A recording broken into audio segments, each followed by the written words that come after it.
Welcome to today's Global Connections program. I'm Bill Miller.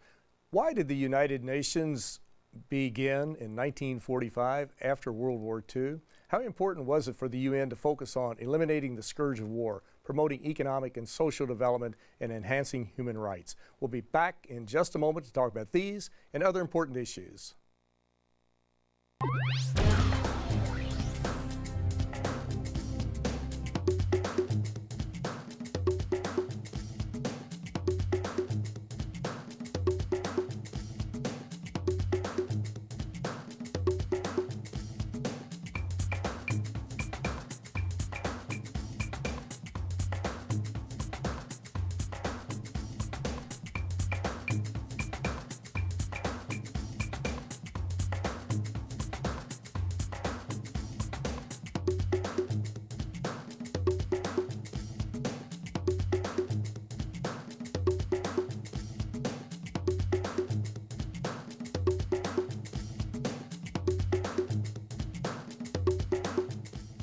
Welcome back to our program. Today we're going to take a look at the United Nations, which was formed in 1945, and to see how the role of the United Nations has changed from its founding to 70 years later. My guest today is an expert on the United Nations. My guest today is Ms. Linda Fasulo. Linda Fasulo is a veteran independent reporter who covers the United Nations for National Public Radio. Ms. Fasulo has worked as a UN correspondent for NBC News and MSNBC. Ms. Fasulo is the author of An Insider's Guide to the United Nations, 3rd edition. Linda Fasulo, welcome to today's Global Connections program. Thank you very much. Glad to be here. I appreciate you being with me today, Linda. Let's talk a little bit about the United Nations. I mentioned in the opening how it really came out of the ashes of World War II, and it was created to eliminate the scourge of war, which is no small task, to promote economic and social development, and to enhance human rights. Why was it important to come up with an institution like the United Nations? Was created primarily by former President Franklin Delano Roosevelt after, or really during World War II, but right as it was coming to a conclusion. How important was that? Well, I think it was developed during the war by President Roosevelt working with Churchill, et cetera. And the big concern was they wanted to be able to maintain the peace after the war was over. I think there had been a lot of concern that the United States never joined the League of Nations. And as we know, the League failed, obviously, with the beginning of World War II. And so I think the United States felt that it would be important to lay out a new international organization before the war ended, and so that they could be a little optimistic, or cautiously optimistic, as they say, that there would be a forum for debating these issues. Mm-hmm. And of course, you've covered the United Nations for many years now. You're an expert on the UN, and your most recent book is the 3rd edition, An Insider's Guide to the United Nations, which is a very interesting read. It's very logical, it's very factual. Why did you decide to write this book? You started it several years ago, 10, 15 years ago? 10 years ago was the first edition. Right. Well, I've been a reporter at the UN for basically about 20 years. Mm-hmm. And most of my time was spent covering breaking news. A lot of it obviously had to do with Security Council and all the conflicts. And I was fascinated with the UN, obviously. I spent a lot of time here as a reporter. But I felt that I spent most of my time with the Security Council dealing with the role of the Secretary General, various humanitarian crises, but I really wanted to dig a little deeper behind the scenes to really look at how the decisions are being made, who really are the players, and what's it like to be a diplomat and how issues get resolved. And so that really was the impetus. Also, I felt that I was in a very good position being a reporter here in that I had tremendous access to the so-called players, to the top UN officials, diplomats from around the world, and also experts around the country. So it all came together. Exactly. And the United Nations has changed dramatically since 1945. The mandate of the United Nations, the issues it's dealing with, many of the issues they're dealing with today, climate change, were not even on the radar screen back in 1945. One of the key players is the Secretary General, and you mentioned the Secretary General. How has that position evolved from when Trygve Lie, the first Secretary General of the United Nations, and then Dag Hammarskjöld II were filling that role as today with Ban Ki-moon and whoever the next Secretary General will be? Well, I think that today we are overwhelmed with all kinds of crises and issues that certainly weren't on the horizon during the early years. And of course, you had the Cold War to complicate things. And I think everyone, or a lot of people, refer to Dag Hammarskjöld as really the first really, they call him, a top Secretary General, someone who developed his own reputation. His own people regarded him as a world leader, not just the institution. So, and of course, those were dangerous years during the early 60s, and of course we know he was killed in regarding the Congo in Africa. And I think today, jump forward, with the end of the Cold War, there's tremendous issues, and you had Secretary General Kofi Annan come on in early 1997. He was someone who sort of grew up at the UN. He worked in different offices, and of course he had been head of peacekeeping before he became Secretary General. And I think, it was a confluence of Kofi Annan and his expertise, and also knowing so many of the players, having, spent time in major positions. He got to know, the people who would be involved in making decisions, whether on the Security Council or various diplomats. And I think that he sort of also, I think the general evaluation is that he transcended the role of Secretary General, or how it was envisaged, as Dag Hammarskjöld did. And what's interesting is that in the charter, the reference to Secretary General, what his or her role would be, is very simple. It's Chief Administrative Officer in essence, and so it's up to Secretaries General to sort of carve their own road. Exactly. And of course, we've seen Ban Ki-moon. Kofi Annan, I think, was more highly visible, but Ban Ki-moon is more behind the scenes, but he's a hands-on Secretary General, and a very tenacious one. I say it in a positive way.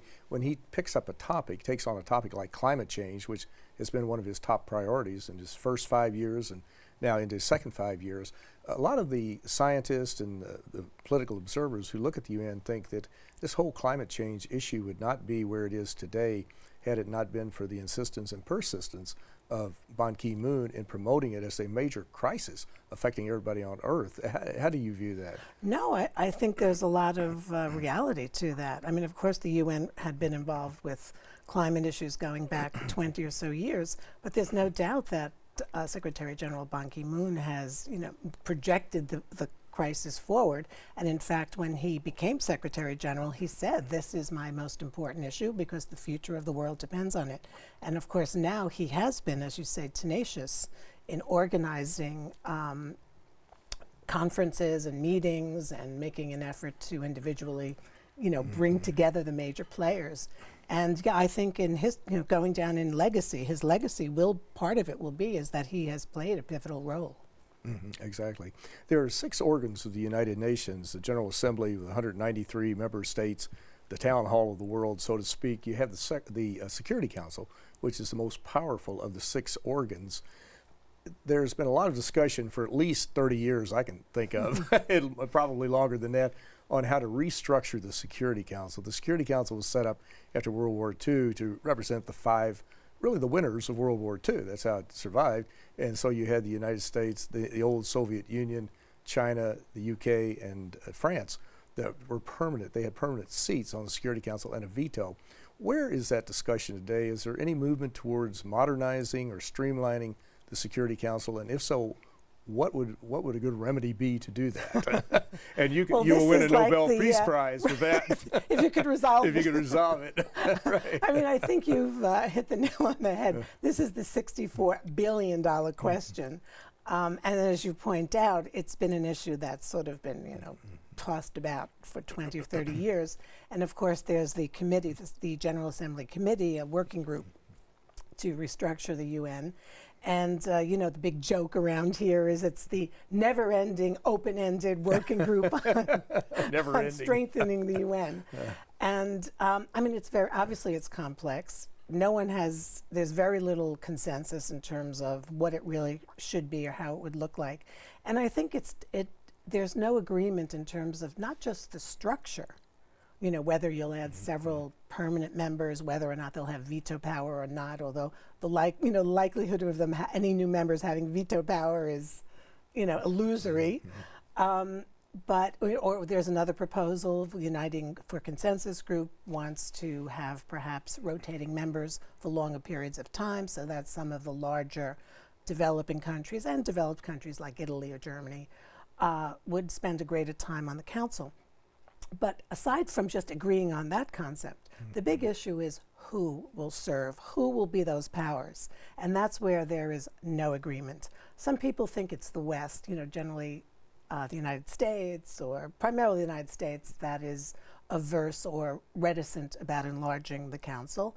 But the reality is that all of the 5 permanent members, China, a lot of experts point out, does not really want to have Japan on the council as a permanent member, nor does it want India.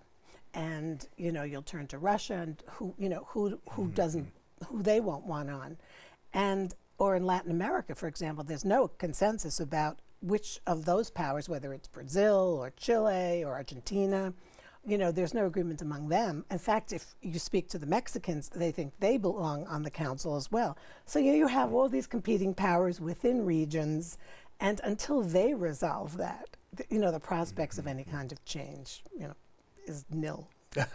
Nil to non-existent. Exactly. And it's, of course, I mentioned the most powerful arm or organ of the United Nations, very important. But you mentioned earlier the Cold War, and the idea behind the formation of the Security Council and the UN was that those 5 powers that won World War II would basically coalesce and take care of any threats to security, as they say, around the world. And as soon as the charter was signed, and before the ink dried, we started the Cold War. Then for about, 30-some years or longer, they fought the Cold War at the Security Council. The Soviet Union would veto the U.S.'s resolutions, the U.S. would veto the Soviet Union's back and forth and that type of thing. But after 1989 through 1991, there's really been more of an aura or atmosphere of cooperation rather than confrontation at the Security Council. Still not perfect, but at least it's moving in the right direction, isn't it? Well, I think the short answer is yes. Obviously, when you look back at the Cold War and there was great paralysis, there's no doubt there's much greater cooperation these days. And the question is cooperation regarding what? During the early period after the Cold War, the 5 powers really seemed to be on the same page regarding all the major issues. After all, China and Russia were on board in terms of authorizing the Gulf War, reversing Saddam's invasion of Kuwait and imposing the whole sweeping sanctions and the call for disarmament of Saddam's weapons of mass destruction. And so there was agreement on that. You had Yugoslavia, the breakup of Yugoslavia, Rwanda. Those nations seemed to decide that they're going to work together.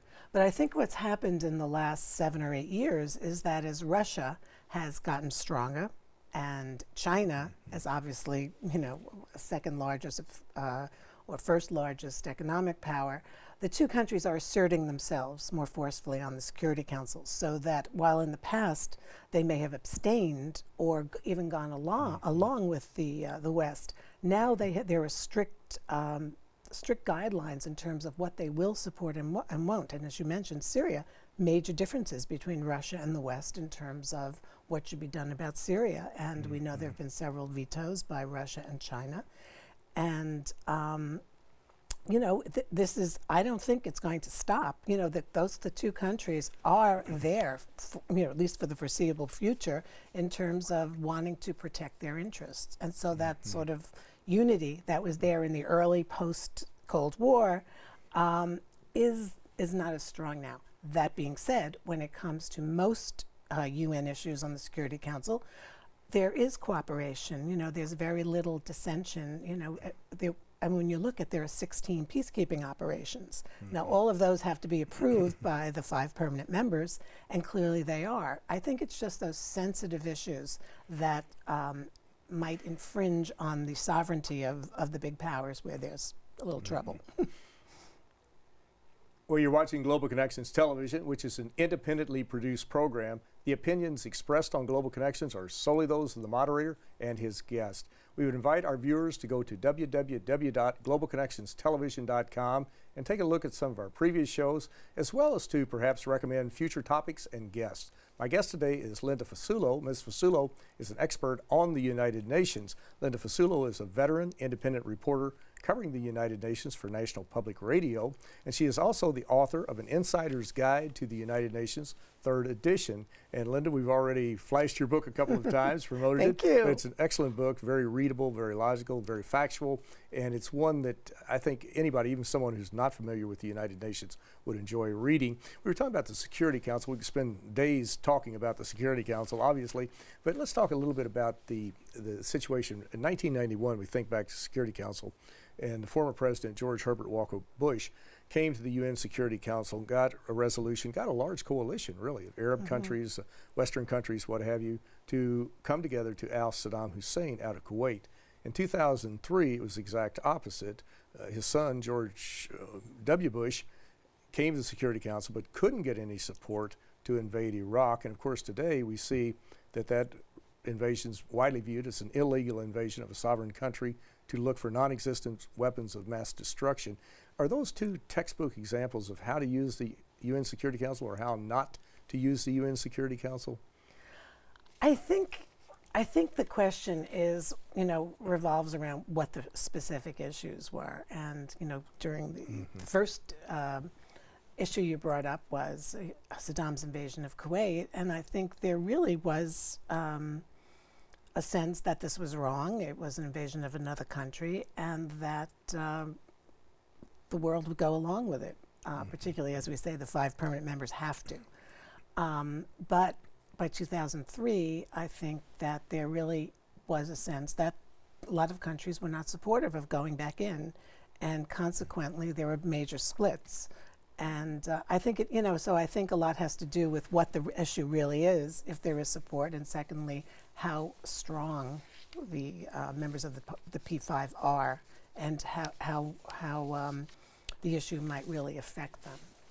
So again, it depends. The issues were different, Yeah. and of course, at that time, there was not strong evidence indicating that Saddam did have weapons of mass destruction. A lot of it was hearsay, innuendo, people who had grudges against Saddam, but it was a different setting, obviously. And also, of course, you had France, for example, a major Western power on the council that was against it as well. So it was, it was more than just the usual East versus West. Exactly. When you were talking about the UN Security Council and the Syrian situation, which is really a tragic, tragic situation, and how you had countries, Russia and China, perhaps would not go along with a strong resolution to try to resolve that issue.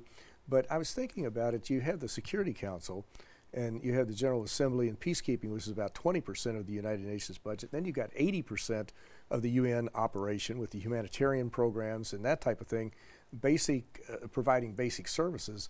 And all the while this debate was going on, it seemed like the media, especially the American media, not you in particular, but everybody, a lot of other folks, focused on the Security Council and kind of forgot the other 80% of the World Food Program being on the ground, the UN High Commission for Refugees, the UN Children's Fund, and just a whole myriad of UN agencies working to keep Syrians alive and to get them out of harm's way. But it seems like in the United States, you and a few other folks really cover the UN across the board, but a lot of us just focus on the Security Council, do we not?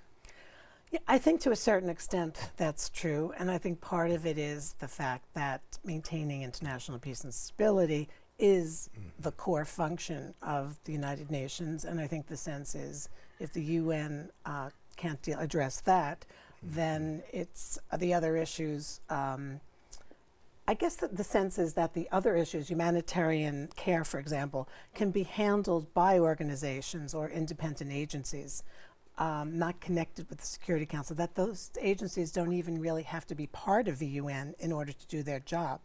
I mean, when you really look at it, UNICEF, World Food Program, these agencies have their own boards of directors, they do their own fundraising. So in essence, on certain levels, they're independent of the UN budget, and the more they raise, the more they can. And of course, they have these pledge drives, et cetera. But I do think there is great admiration for the work that the UN does on the humanitarian scene, and that sometimes it might look like that area is not getting attention, but a lot of times it really is. And I think in some of these latest crises, there is a lot of attention being paid to humanitarian efforts. And I think part of it is because you have the reporters based in the middle of these conflicts, and so they report from the field, and that's a major part of it. And also, as long as the UN is involved in some kind of political solution, as we know, like in Syria, it's certainly not hasn't worked. But I think that keeps attention focused on the country at hand, or the crisis, the conflict, and it draws some attention to the humanitarian aspects. So I don't think, maybe I think in the past it was a little less prominent, but today I think there's been a move so that there is more recognition. More recognition and broader coverage, Yes. which is very, very helpful, yes. And also international. There's great international coverage of it, so I think that sort of feeds into the media coverage all around. It certainly does. Well, another body of the United Nations, the UN General Assembly, the town hall of the world, the meeting place of the world. And the UN is a very unique institution in that it is the only place that brings all 193 countries together under one roof to deal with these problems. And of course, these people, everybody who comes to the United Nations, you have all languages, even though there are 6 official languages, but all languages represented, all religions represented, every economic system. It is really a melting pot. And it's, as you look at the General Assembly, it seems like that the General Assembly really agrees on more than it disagrees on. You would think that there would be total disagreement on a lot of things, but it seems like that they do come together and focus on some of these issues, even though they don't have the power of the Security Council. The resolutions are not binding, obviously, but it's still a place to come and to talk about these issues, is it not? I do think that most of the major crises are addressed in the General Assembly as well, but of course, as you mentioned, the Assembly does not have legally binding power, and so they really don't play the larger role. I think where the Assembly does seem to play a bigger role is in helping to bring about treaties. It's in the General Assembly that treaties, even the creation of the International Criminal Court or the Small Arms Treaty that was adopted a few years ago, they began in the General Assembly by General Assembly resolutions, and then the countries go home and decide if they're going to sign it or ratify it. But I think that's a very important function it provides. And also, it's been said that there's a little bit of discouragement with the Human Rights Council, yet people are turning to the General Assembly in terms of the General Assembly being stronger in terms of dealing with abuses and violations in countries that are not chastised at the Human Rights Council. Now, we're talking about some of the more dynamic, volatile areas that the UN deals with, but there are a lot of services the UN provides. For example, the International Civil Aviation Organization brings together the airlines of the world to hammer out rules and regulations to move aircraft safely in international airspace. Excuse me. The World Meteorological Organization disseminates weather information. International Maritime Organization brings together the shipping lines of the world to make sure the ships move safely on the high seas. These are services that impact people in the United States and all around the world every day, but we never hear about that from the United. That's sort of the silent part of the UN system, is it not? I think it's because they're so effective. Yeah, that's right. if you had planes, that's right. If you had airplanes crashing into one or flying into one another, that would be a different story. Right, and I think also those agencies, different agencies, have really moved into very modern issues, dealing with modern issues, whether it's the World Intellectual Property Organization that's involved with monitoring patents and copyrights. It's also involved with issues dealing with the internet. And you have the International Telecommunications Union, which is now trying to deal with the whole issue of cybersecurity. So there's a movement that these agencies are sort of being modern and trying to address major issues that can really be harmful. Exactly. And I'd hope we could get into recommendations to improve the United Nations, because it is not a perfect organization. It's indispensable, but it's not perfect, and it does have areas where it can improve immensely, but we do need to learn more about the United Nations because it impacts all of our lives every day. So often we do not know how it impacts our lives, but one way to do it is to get the Insider's Guide to the United Nations, this excellent book. It's very readable about the United Nations, and we will learn a lot more about it. But Linda Fasulo, you've done an excellent job on this, and I want to thank you so very much for a very interesting and a very informative program. Thank you. It's a pleasure. Thank you. I'm Bill Miller. Thank you for joining us today on Global Connections Television.